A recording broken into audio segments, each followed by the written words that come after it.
The rain had just stopped, but the city still looked like it was bleeding light. Puddles shimmered beneath the flickering lamps, and steam rose from the sewer grates like tired ghosts. Marcus Hale walked along the empty sidewalk, his shoulders hunched beneath a torn brown jacket that had once been part of a firefighter's uniform. Now it was just another layer between him and the wind. He carried a plastic bag filled with cans. Each step made the metal clink softly, a strange rhythm that kept him grounded. Nights like this were quieter, fewer people, fewer eyes. Just him and the sound of the city trying to breathe. He was about to turn down a side street when he noticed someone sitting on a bench across the square, a woman, motionless under a streetlight. Her hands covered her face, her shoulders trembled. Marcus hesitated. Usually he avoided people who cried in public. They either wanted privacy or pity, and he had none of either left. But something in the way she whispered, a sharp, broken sound between sobs, made him stop. He stepped closer, his boots scraping against the wet pavement. "Ma'am, you okay?" The woman flinched, lowering her hands. Her eyes were red, her mascara smeared down to her chin. She looked at him as if he'd stepped out of the shadows, which, in a way, he had. "Please, don't," she stammered. "I don't have anything. Just go." Marcus raised both hands slightly. "Not here to take anything, just, you look like you could use some help." Her breath caught. She blinked rapidly, as if trying to decide whether to scream or cry again. Finally, she said in a shaking voice, "My daughter's gone. She ran off. I can't find her." Marcus frowned. "How old?" "6. Emma. She ran out of the cafe near Main Street. The police said they'd keep looking, but it's been almost 3 hours." The way she said 3 hours, like every minute since had been its own kind of punishment, twisted something deep inside him. He glanced around the empty square. The lights from the nearby shops had gone out. Only the street lights hummed. "You said Main Street?" She nodded. "Then she couldn't have gone far," he said quietly. "Kids that age, they follow the light, the noise, somewhere that still feels alive." The woman looked up, studying him for the first time. His beard was patchy and gray, his eyes sunken but steady. He looked like someone who'd seen too much to ever be afraid again. "You know this area?" she asked carefully. "I know every place people forget about." She hesitated, her fingers clutching her phone. "I shouldn't. I don't even know you." Marcus gave a small shrug. "Fair, but it's late, and you shouldn't be alone. You can call me Marcus. That's all you need to know." Something in his voice, calm, almost tired but sincere, made her nod. "Clara," she said quietly. "My name's Clara." Marcus offered a faint smile. "All right, Clara, let's start walking." Maybe she tried to find her way back. They moved through the dim streets, following the faint hum of traffic. The night smelled of wet asphalt and exhaust fumes. Marcus scanned every alleyway, every doorway, his instincts working like they used to on calls, eyes catching small details, ears tuned for movement. "You really think she's still nearby?" Clara asked, her voice small. "She's scared, not stupid," he replied. "Kids run from what scares them, not from what's familiar." They crossed into a narrow street filled with dumpsters and broken glass. A stray cat darted between trash bags. Clara hesitated. "This doesn't feel right." "Neither does losing a child," Marcus said, his tone soft but firm. Halfway down the alley, something pink caught his eye. A child's shoelace tangled around a broken crate. He crouched, lifted it, and turned it toward the light. A faint cartoon unicorn pattern. Clara gasped. "That's hers. That's Emma's." Marcus looked up at her. "Then we're close." He tucked the lace carefully into his pocket, as if it were something sacred. For a moment his hand lingered there, and a flicker of pain crossed his face. Clara noticed. "You have kids?" she asked softly. "Had," he said after a pause. "Long time ago." She didn't ask again. The silence between them grew heavy, but not uncomfortable, like the quiet between two people who both know lost too well to fill it with words. As they stepped out of the alley, a bus roared past, splashing muddy water at their feet. Clara wiped her face, shivering. Marcus noticed her hands trembling and took off his worn jacket, offering it. "I'm fine," she said quickly. He looked at her, steady. "You're not. Take it." She hesitated, then accepted. The fabric smelled like smoke and rain, strange but warm. They reached an intersection where the lights flickered from green to red without rhythm. Marcus stopped, scanning the street. "She might have gone toward the park," he murmured. "It's bright, even at night. Kids like that." "Then let's go," Clara said, voice shaking but determined. And for the first time that night, Marcus saw in her something fierce, not just fear, but love sharpened into will. They turned toward the park, two silhouettes under the streetlights, a mother desperate to find her child, and a man trying to save someone else's, maybe to forgive himself at last. As they disappeared into the dark, the city exhaled behind them, quiet and watchful. The night carried a heavy, damp warmth, the kind that made the air feel thick, like the city itself was sweating. Beneath the old concrete bridge, where the roar of passing cars echoed like distant thunder, a faint orange glow flickered against the cold gray pillars. James sat hunched beside a dying fire, if it could even be called that, a fragile flame fed by scraps of cardboard and soggy newspapers. The smoke stung his eyes, and the heat barely reached his fingertips, but it was enough to push back the darkness for a little while. He leaned forward, hands outstretched to the weak firelight. His knuckles were rough and scarred, the lines of his palms filled with grime that never seemed to wash off. In another life, those hands had built things, real things, steel, concrete, bridges that connected cities and people. Now they trembled from exhaustion, holding nothing but memories. Beside him sat a dented metal toolbox, its red paint flaking and dull. Inside were a few surviving tools, a wrench with a cracked handle, a screwdriver that had seen too many bolts, and a hammer so old its head was more rust than metal. He carried it everywhere, though he hadn't had a real job in years. James glanced at it, his lips tightening. "Guess it's just you and me now," he muttered under his breath. His voice echoed softly under the bridge. No one answered, except for the wind, carrying with it the faint hum of the city above. Somewhere in the shadows, a stray dog stirred and let out a tired sigh before curling up again on a piece of cardboard. James reached for a dented thermos beside him and took a sip of cold coffee. He grimaced. The bitterness grounded him, reminded him that he was still here, still breathing. 2 years, 2 long years since he'd lost everything, the job at the construction firm, the house in Southside, the marriage that had crumbled under debt and anger. He used to laugh, drink, and make promises about someday, but someday never came. He didn't ask for pity, he didn't ask for help. The city had already forgotten him, and he had learned to do the same. But tonight, something was different. The sound reached him before he saw it, low and deep, the kind of engine that didn't belong in this part of town.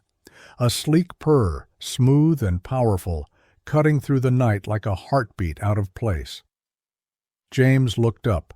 Between the bridge columns, twin beams of white light broke through the darkness. Tires screeched faintly on the wet asphalt before the sound of an expensive engine coughed once, then died. A car, a luxury car, had stopped just beyond the underpass. The headlights dimmed, and a moment later the driver's door opened. Someone stepped out. The man's silhouette was tall, slender, his posture tense. Even from a distance, James could tell he didn't belong here. The crisp white shirt, the polished shoes, the kind of confidence that money gives you. But now, that confidence was fading fast. The stranger looked around nervously, glancing toward the shadows. James rose slowly from his seat, brushing dust off his pants. He moved toward the faint light, his footsteps soft against the wet concrete. Not the best place to take a stroll, he rasped, his voice rough from years of silence. The man flinched and turned, eyes wide. Jesus, I didn't see you there, he said, his accent foreign. Arabic, maybe. Most people don't, James replied dryly. He nodded toward the sleek black sports car parked crookedly on the road. Engine trouble? The man hesitated, then exhaled sharply through his nose. Yes, it just stopped. I was heading back to the city. No signal, no one around. I thought I could fix it myself, but... James stepped closer, the flickering fire behind him throwing long shadows across his face. The man's eyes darted to the scar near his temple, the tired lines, the dirty clothes. He was cautious, and rightfully so. But James didn't stop walking until he reached the car. He crouched, his gaze scanning the hood, the tires, the faint trail of steam rising from the grill. "Pop the hood," he said simply. The man hesitated. Then, reluctantly, he reached inside and pulled the lever. As the hood lifted, James felt something stir inside him, a pulse, a faint echo of who he used to be, the smell of oil, the soft creak of metal. It was familiar, comforting, real. "Name's Amar," the man said after a moment, watching him closely. You know about cars?" James didn't look up. He was already checking connections, touching the engine with the care of a surgeon. "Used to build bridges," he murmured. "Engines aren't that different, just smaller." Amar raised a brow, unsure whether to smile or stay cautious. "And you live here?" he asked quietly, glancing at the flickering fire under the bridge. James chuckled without humor. "Yeah, rent's cheap." For a moment, neither spoke. Only the quiet hum of distant traffic filled the air. Then James reached into his old toolbox and pulled out the screwdriver. His hands were steady now, his movements deliberate. Something was changing, not just in the engine, but in him.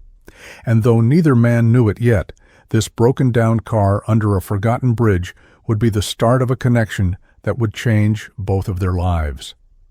Rain began to fall in slow, uneven drops, the kind that came before a storm. The smell of wet asphalt and burnt rubber filled the air as James leaned over the open hood, squinting through the dim light. Amar stood nearby, holding his phone high, using the flashlight to illuminate the engine. The reflection of that small light danced across James's face, deep shadows under his eyes, a scar that caught the glow, and a quiet focus that felt strangely commanding. "Battery's fine," James muttered. "Fuel line's not. You've got air in it, probably from a bad connection or a leak near the pump." "Can you fix it?" Amar asked, glancing around nervously. The city lights seemed far away here, and every echo under the bridge sounded like footsteps. James didn't answer at first. He pulled a rag from his pocket, wiped his hands, then reached for a wrench, the same one he'd carried for years, its handle cracked but familiar. "I can fix anything," he said quietly. "Question is, do you trust me to touch your car?" Amar hesitated. His instinct told him not to. Every part of his upbringing screamed caution. Don't talk to strangers, especially ones who look like this. But there was something different in James's tone. Not arrogance, not desperation, just quiet certainty. He gave a small nod. "Do it." James worked in silence. The rain thickened, tapping against the metal hood, dripping down his arms. His hands moved quickly, loosening, tightening, adjusting. Each click of the wrench echoed like a rhythm, steady and precise. Amar watched, his phone trembling slightly in his grip. "You said you used to build bridges," he said after a moment, trying to fill the silence. "Yeah," James replied without looking up. 15 years of it. Started as a welder, moved up to site foreman, oversaw a few big ones around the bay." "So, what happened?" James's wrench froze mid-turn. The question hung in the air, heavy and invasive. He didn't answer right away. Instead, he exhaled slowly and placed the wrench down. "Let's just say the bridge wasn't the only thing that collapsed," he said finally. "A mistake. Mine, my team's, doesn't matter. A piece gave way during construction. One man died. They needed someone to blame. I was easy to find. Amar's throat tightened. I'm sorry, he murmured. Don't be. I wasn't innocent, James said, his voice low. I cut corners. Thought I could save time, save money for the company. He paid for it instead. The rain grew louder, masking the silence that followed. Amar didn't know what to say. He'd grown up in privilege, shielded from that kind of loss, that kind of guilt. James tightened one last bolt, then closed the hood with a soft thud. Try it now, he said. Amar hesitated, then slid into the driver's seat. He turned the key, and the engine roared back to life, smooth and deep. Relief flashed across his face. He stepped out again, looking at James in disbelief. How did you— Just needed air bled from the line, James interrupted. You were lucky. Another few minutes, and you'd have flooded it completely. Amar looked at him, really looked this time. Not as a stranger or a threat, but as a man who clearly knew what he was doing. His clothes were filthy, but his hands were steady, his voice calm, his mind sharp. He reached into his pocket and pulled out his wallet. Let me pay you, he said. James shook his head immediately. Keep it. I insist. No, James repeated more firmly. If I start taking money for every small kindness, I stop being human. I've lost enough of that already. Amar hesitated.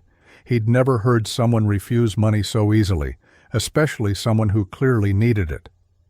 Then at least take this, he said after a moment, pulling off his jacket. It was clean, warm, clearly expensive. You'll freeze out here. James looked at it, then back at him. You really don't know how the streets work, do you? He said with a faint smile. If I wear that around here, someone will stab me before morning. Keep it. For the first time, Amar laughed, softly, nervously, but genuinely. Then at least tell me your name, he said. James hesitated, as if he hadn't spoken it aloud in years. James, he said finally. James Carter. Amar nodded. I owe you, James Carter. You don't owe me anything, James said, turning back toward the shadows under the bridge. Just drive safe. Amar watched as he walked away, back toward the flickering orange fire, the dog, the loneliness. Something inside him twisted. He wanted to say more, to offer something real, help, shelter, gratitude. But the words didn't come, so he did the only thing he could. He got in the car, turned the wheel, and drove away. But even as the city light swallowed him whole, the image of that man under the bridge, the broken mechanic with the steady hands, stayed with him. And somewhere deep down, Amar knew this wasn't the last time he'd see James Carter. 3 nights passed since that storm. The city had already forgotten it, just another gray blur in a world that never stopped moving. But James remembered. He always remembered things others tried to bury. He was back beneath the same bridge, his shelter from the world.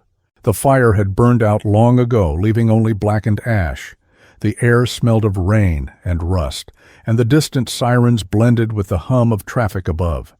He sat on his old blanket, fixing a dented metal pot, when he heard something, faint, sharp, wrong. A voice. At first it sounded like an echo from far away, swallowed by the city. Then it came again. A woman's voice, crying.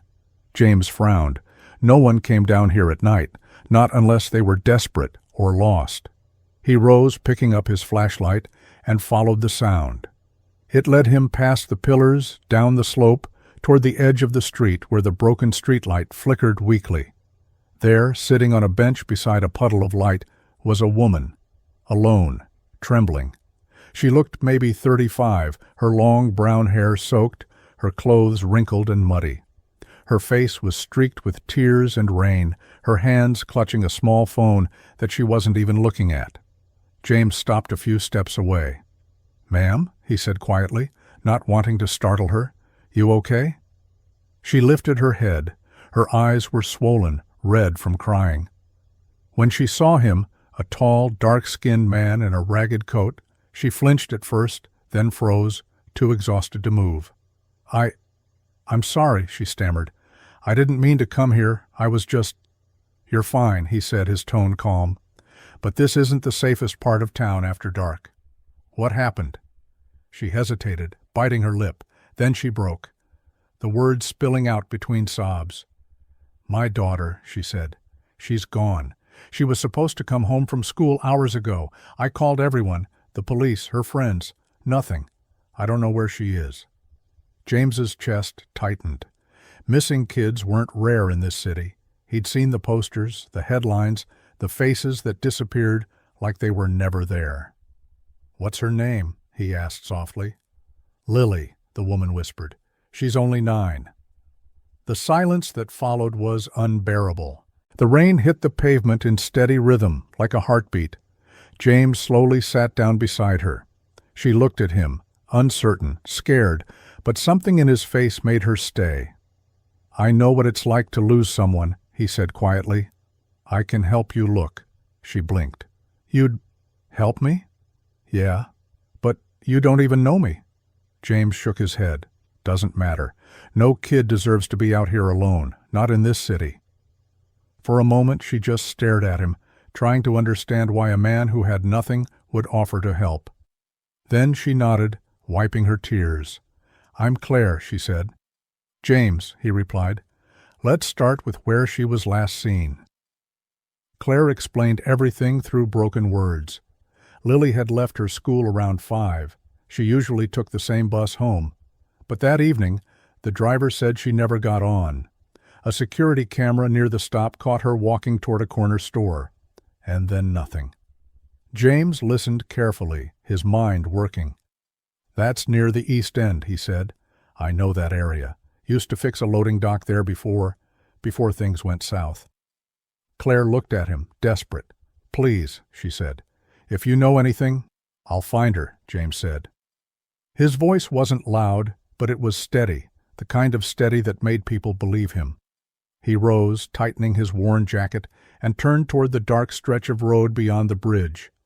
Claire followed, uncertain but too desperate to stay behind. As they walked, the streetlights grew fewer. The city became quieter, colder. Somewhere in the distance, thunder rumbled again. James kept scanning every alley, every doorway, every flicker of shadow. He knew how people disappeared in places like this. He knew because he'd seen it, lived it. After a few blocks, they passed a convenience store, its neon sign buzzing faintly. James stopped, eyes narrowing. A small pink backpack was lying near the dumpster. Claire gasped and ran toward it, her hands shaking. "That's hers!" she cried. James crouched beside it. The zipper was torn, the side pocket ripped open. Inside was a half-eaten candy bar, a small hairbrush, and a folded school notebook with the name Lily Harper written in blue marker. His jaw tightened. He looked up and noticed something else. On the wet ground near the alley, a faint trail of footprints, small ones. "Claire," he said, his tone suddenly sharp, "stay behind me." Her breath caught.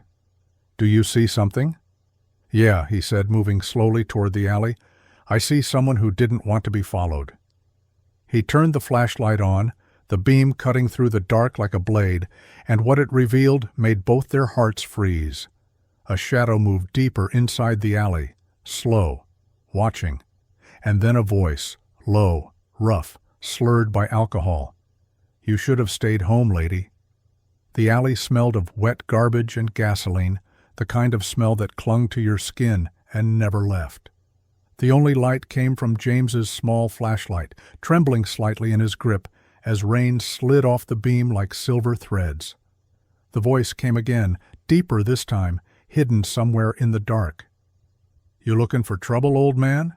James didn't answer. He moved forward slowly, shoulders tense, scanning the shadows. Behind him, Claire stood frozen near the entrance, clutching her daughter's torn backpack like a lifeline. "James," she whispered, "please, let's call the police." He shook his head. "By the time they get here, he'll be gone." The voice laughed, dry and cracked, echoing between the brick walls. "Smart guy, huh? Ain't smart to come in here, not tonight." The sound of metal scraping concrete followed, a bottle, or maybe a knife. James couldn't tell, but he recognized the rhythm of danger. He'd heard it before, back when life was easier and fights were just another part of the day. He took a slow breath, the cold air burning his throat. "We're not here for you," he said, keeping his tone calm. "We're looking for a little girl. You see anyone come through here? 9 years old, pink backpack." There was silence, then a low chuckle. "Maybe I did. Maybe I didn't. Depends who's asking." James took another step forward, the beam of his flashlight cutting across piles of trash and wet cardboard. He caught a glimpse of movement, a man, mid-40s, dirty jacket, greasy hair slicked against his skull. His eyes glimmered like a cornered rat's. "You're going to want to think real hard about your answer," James said evenly. The man smirked, showing broken teeth. "You think I'm scared of some washed-up bum?" He lunged forward fast, a flash of metal in his hand. James reacted on instinct. He swung the flashlight hard, catching the man's wrist before the blade could connect. It clattered to the ground, sparking against the wet pavement. The two men struggled, bodies slamming into the wall, the sound of boots slipping in the puddles. Claire screamed, backing away. James shoved him off, panting. The man stumbled, then charged again. This time, James sidestepped and drove his shoulder into the man's chest, knocking him into a trash bin. The lid flew open, crashing to the ground. The attacker groaned, clutching his ribs. James pressed the flashlight to his face, the harsh light revealing every crack in his skin, every line of fear. "Where is she?" he growled. I don't know. Don't lie to me." The man's breath hitched. His eyes darted toward the far end of the alley. James turned his head slightly and saw it. A small red ribbon caught on a rusted fence. He let go of the man and ran toward it. Claire followed, her breath sharp and uneven.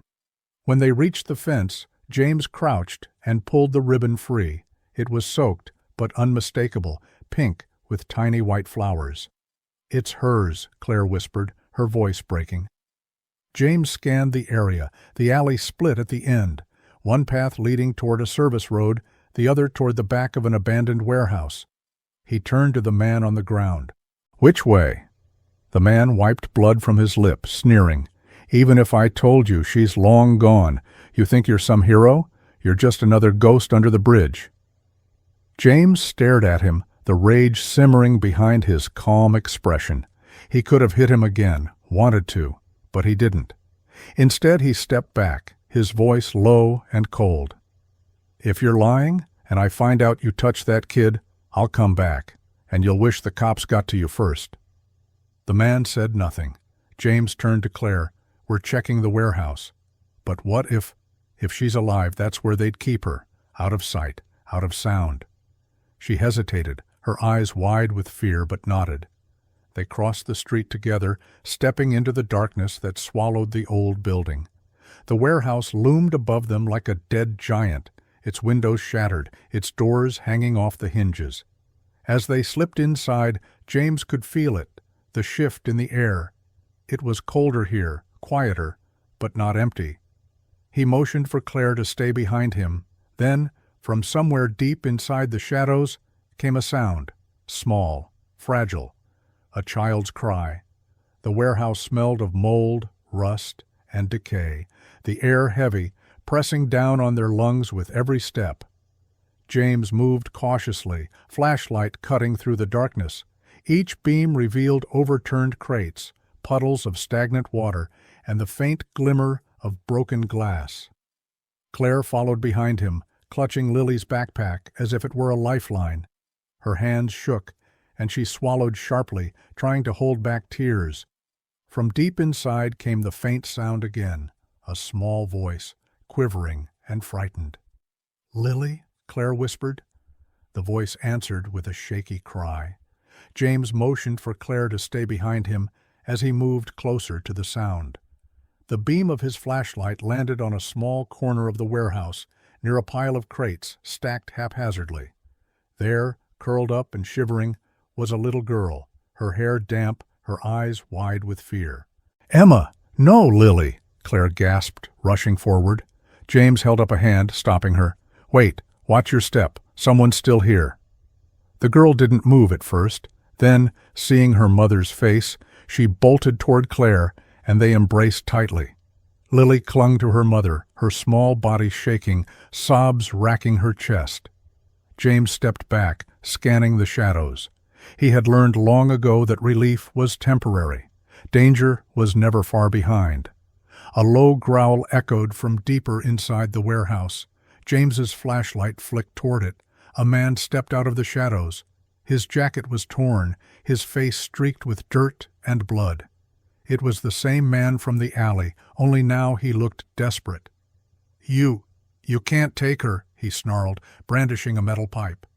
James didn't flinch. "Back away," he said calmly, his voice like steel. "Or what?" the man sneered, stepping closer.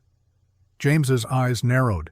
He could feel the weight of every second, the danger pressing in from all sides. He took a slow breath and moved forward, keeping himself between the man and the girl.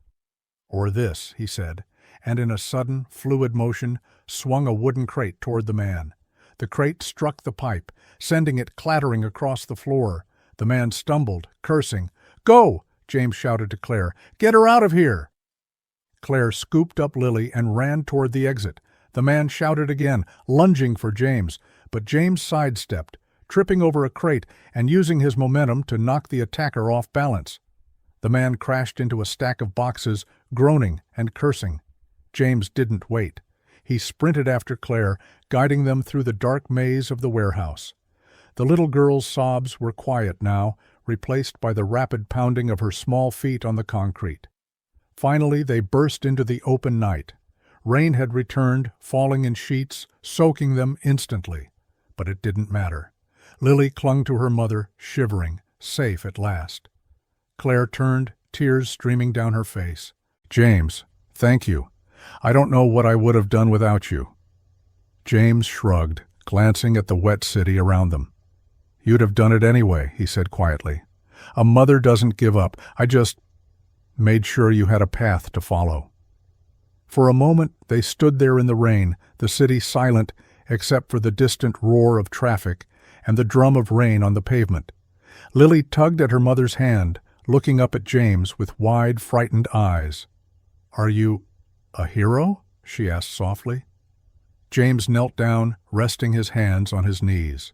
He looked at her, the little girl who had been lost and alone in the darkness. "No," he said honestly. "Just someone who's been lost too." Claire glanced at him, understanding more than the girl could ever know. There was a pain in his eyes, a depth of loss and survival that made him human, not heroic. "But you saved her," she said. James nodded. "Yeah, I guess I did." The rain poured harder, washing away the grime, the fear, and, for a moment, the memories of the streets. They didn't speak for a while, just stood there, letting the city swallow them in its noisy embrace. Then, slowly, Claire turned to James. "Can I do anything for you?" James looked at the soaked pavement, then at the distant lights. He shook his head. "Just remember her," he said. "Remember that kids don't belong in the dark, and don't forget the people who try to find them." He turned and walked back toward the shadows, back to his bridge, back to the life he had always lived. Alone, but with purpose renewed.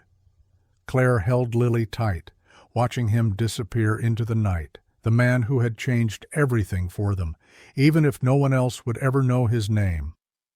And as the city lights flickered behind them, James felt something he hadn't felt in years: hope. After leaving Claire and Lily in the safety of the city lights, James walked alone through the drenched streets. Rain ran in rivulets down the cracks in the sidewalk, and the glow of street lights made the puddles shimmer like broken mirrors. Each step echoed, hollow and deliberate, as if the city itself was listening. He passed the corner where the old cafe had been, now boarded up, its windows plastered with faded flyers. For a moment he stopped. Memories came unbidden, the smell of coffee, the warmth of laughter, and the sound of his own daughter calling his name. Her name was Kayla. She would have been 9 now, the same age as Lily. James's chest tightened. He had lost her 3 years ago in a single careless accident, a night he had tried to forget. A car, a slick road, and his inability to act fast enough. He had carried that guilt ever since, each day another reminder of what failure felt like. He slowed, leaning against a lamppost. The cold metal cut through the damp of his jacket, but he barely felt it. He closed his eyes, letting the memories wash over him. Kayla's laughter, the sound of her small hands in his, the way she used to curl up beside him on rainy nights. "I should have been there," he whispered into the night. A gust of wind carried the distant sounds of the city, a siren, the screech of tires, someone shouting. They were trivial compared to the storm inside him. He had spent years walking these streets, lost to everyone, haunted by failure, carrying guilt like a second skin. And yet tonight had been different. He had helped another child.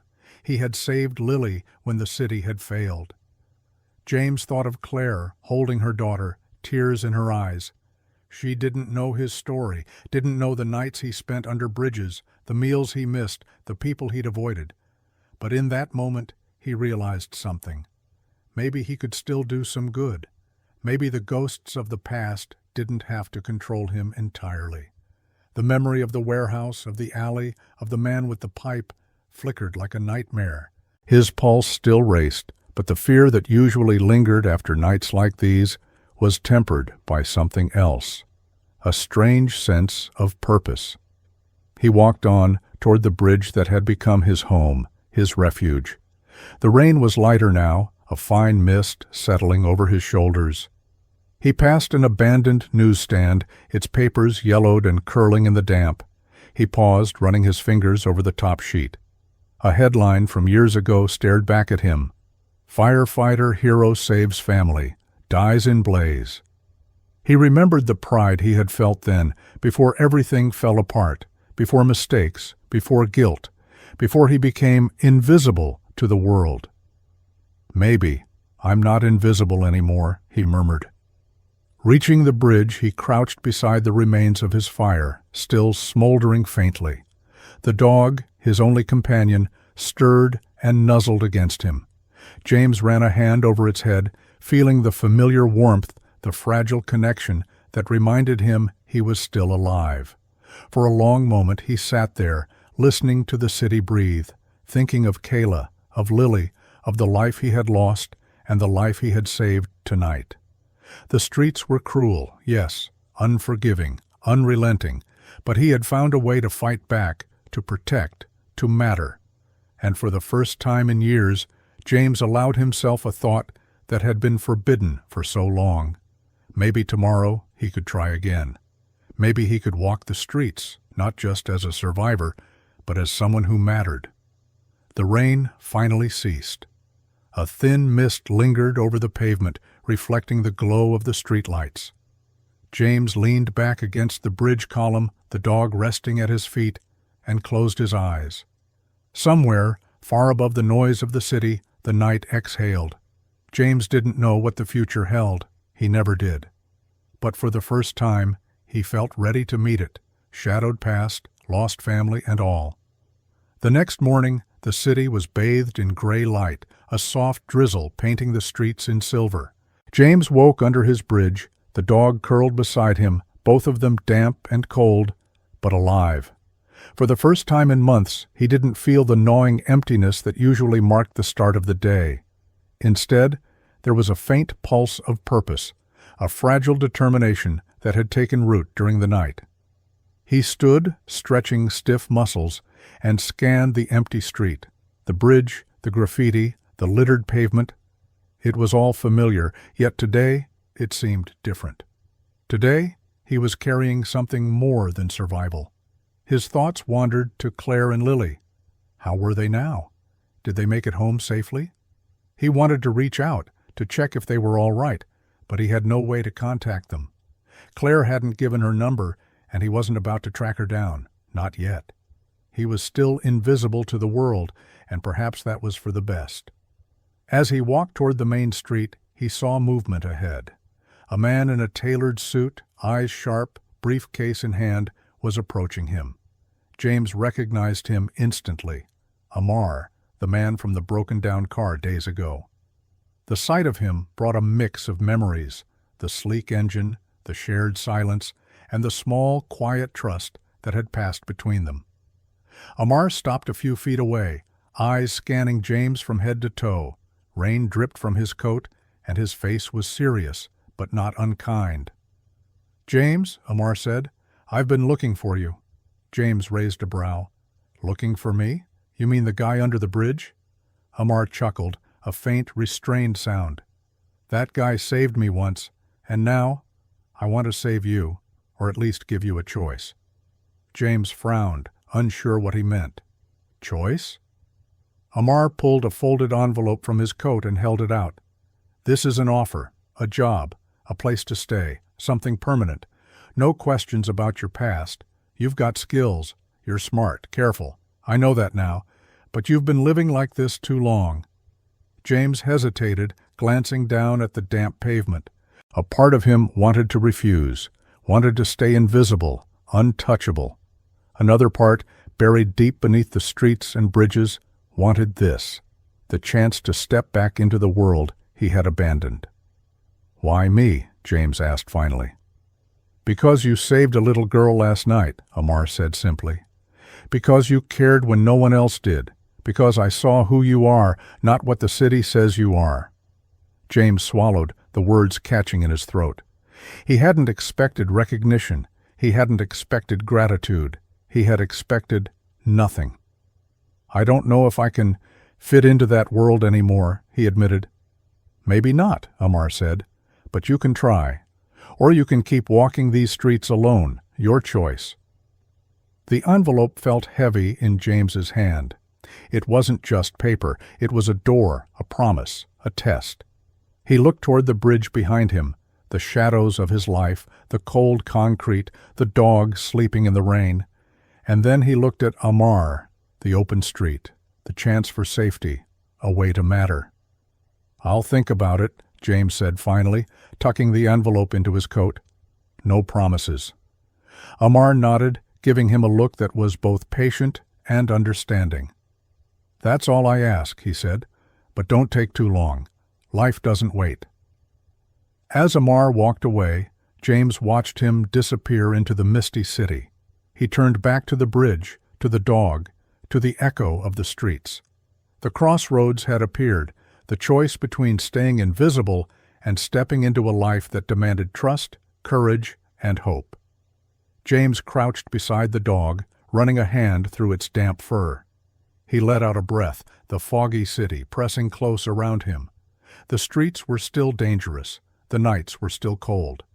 But for the first time, James felt the pull of something larger than survival.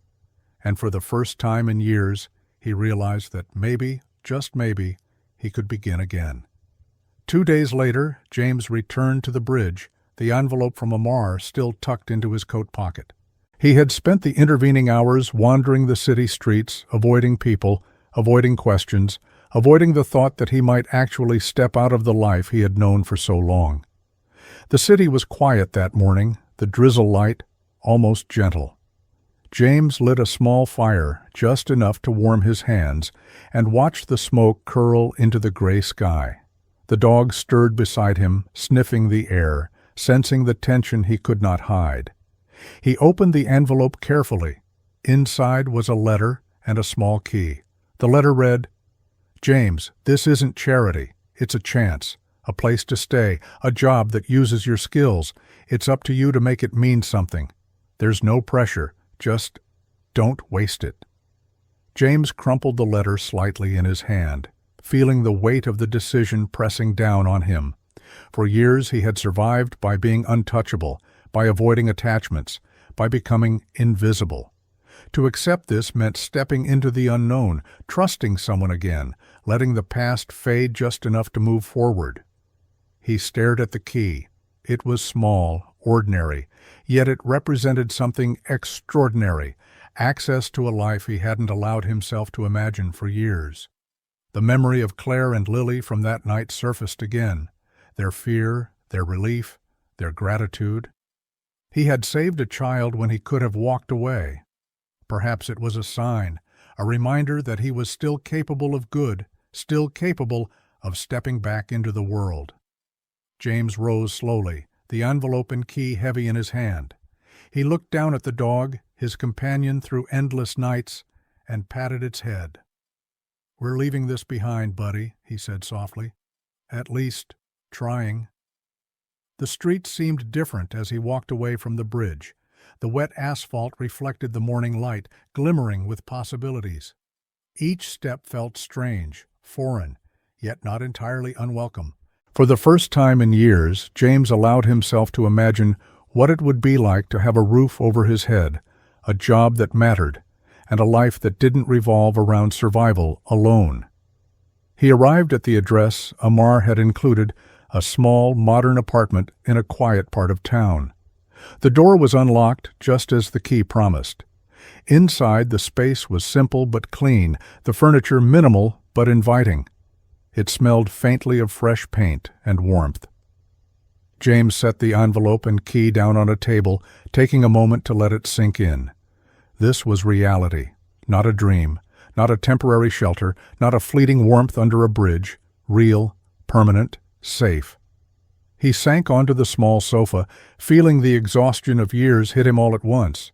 The dog jumped up beside him, and he wrapped an arm around it, closing his eyes. It wasn't easy. It never was. The past still lingered, memories of lost family, mistakes, and the streets he had called home pressed at the edges of his mind. But for the first time, he felt the possibility of moving forward. A soft knock came at the door. James opened it to find Amar standing there, holding a small duffel bag and a reassuring smile. "Thought you might need a friend on the first day," Amar said. James nodded, words failing him. "Thanks," he said finally. I don't know what comes next." "You don't have to," Amar replied. "Just take it one step at a time. That's how anyone starts." James looked around the apartment one more time, feeling the weight of every night spent alone, every bridge crossed, every alley survived. He thought of Kayla, thought of Lily, thought of all the lost souls who had passed through his life. And then, quietly, he said to himself, "Maybe, this time, I'll get it right." The rain outside had stopped. The city continued its noisy rhythm, but inside, for the first time in years, James felt a fragile, stubborn kind of peace. The first week in the apartment was surreal. James moved like a ghost in a world that had changed while he'd been surviving on the streets. The walls were clean, the floor smooth, and the bed, soft, not lumpy, not stained with memories of nights spent in rain-soaked cardboard, almost disorienting. The dog, now unofficially named Scout, explored every corner, sniffing, circling, marking territory like he'd claimed this new world as his own. James watched, silently grateful for the small comfort of the animal's presence. The city outside carried on as usual, cars honking, sirens wailing, people shouting, but inside there was quiet. Yet quiet didn't mean peace. Every creak in the building, every drip of water from a leaky faucet reminded him of nights under bridges, of alleys and shadows, of danger always lurking nearby. The apartment was safe, but his mind was not. Amar stopped by daily at first, checking in, dropping off groceries, offering small tips for navigating the city from this new vantage point. At times, James felt embarrassed, the independent street survivor needing help from someone who didn't know hunger, fear, or frostbitten nights. But he accepted it anyway. Pride had been a luxury he could no longer afford. The job Amar had promised was simple, but necessary. James repaired machinery and maintained equipment for a small local business, the kind of work he had done before the bridge collapse ended his career. His hands moved with the ease of habit, muscles remembering what his mind sometimes struggled to recall. Yet the streets never truly left him. Walking past the corners where he had scavenged for food, seeing the graffiti-tagged walls that had been markers of survival, he felt a pull, a reminder of who he had been and the ghosts he had carried. One evening, as he left work, he noticed a familiar figure on the corner, a young boy, about 10, dirty and thin, with eyes that flicked nervously toward every passer-by. James froze. It was him, the reflection of what he once was. He approached slowly. "Hey," James said softly. "You okay?" The boy jumped, startled, eyes wide with fear. James knelt to lower himself to his height, careful not to seem threatening. "I'm fine," the boy muttered, though his voice betrayed the lie. James studied him, recognizing the desperation, the hunger, the quiet alertness that marked those who had lived on the streets too long. "You don't have to be alone," James said finally. "It's dangerous out here." The boy blinked. Something in James's tone, calm, steady, certain, made him pause. Who are you?" "Just someone who's been where you are," James said, "and someone who wants you to be safe." The boy hesitated, then nodded slightly. James could see the doubt, the distrust, but also the spark of hope, fragile, like a candle flame. James realized then that leaving the streets behind didn't just mean walking away from them himself. It meant facing them, helping others where he could, even when it scared him, even when the memories, the shadows, clawed at the edges of his mind. Back in his apartment, Scout curled up beside him. James sat on the edge of the sofa, staring at his hands, calloused and scarred, remembering the bridges he had built, the mistakes he had made, and the lives he had touched. He understood now that the city never truly lets go of anyone, not the lost, not the broken, not even the saved. And he also knew that to live, truly live, he would have to keep walking the streets in some way, not as a victim, not as a ghost, but as someone who could still make a difference. James exhaled, the weight of the past pressing against him, and yet for the first time in years, he didn't feel crushed. He felt prepared to face the shadows, prepared to face himself, and perhaps for the first time, prepared to live. Weeks passed. James had settled into a fragile rhythm, work during the day, quiet nights in the apartment with Scout, small steps toward a life he had thought impossible. Yet no matter how far he walked from the streets, they remained in his mind, in his dreams, in the way every shadow seemed to linger a little too long. One evening, returning from work, he noticed a commotion near a corner store, a fight, a young man being cornered by three others, desperate and reckless. James felt a familiar tug in his chest. Instincts honed by years on the streets kicked in. Without thinking, he approached. "Hey, back off," he shouted. The attackers froze, startled by his presence. James didn't wait. He moved swiftly, using his weight and experience to separate them, sending the aggressors stumbling into the wet pavement. The boy he had saved earlier, the reflection of his past self, stood behind him, wide-eyed and trembling. You helped me?" the boy whispered. James shook his head. "I helped you because someone helped me once. You don't have to live like this." The attackers fled, muttering curses. The boy hesitated, then nodded, his eyes glistening with understanding and relief. James felt a strange sense of closure in that moment. He had faced the streets again, but this time not as a victim, as someone who could protect, guide, and give hope. The shadows of his past were still there, but he was no longer consumed by them. That night, back in his apartment, he finally allowed himself to think of Kayla without immediate pain. Her memory was still there, sharp and raw, but it no longer defined him entirely.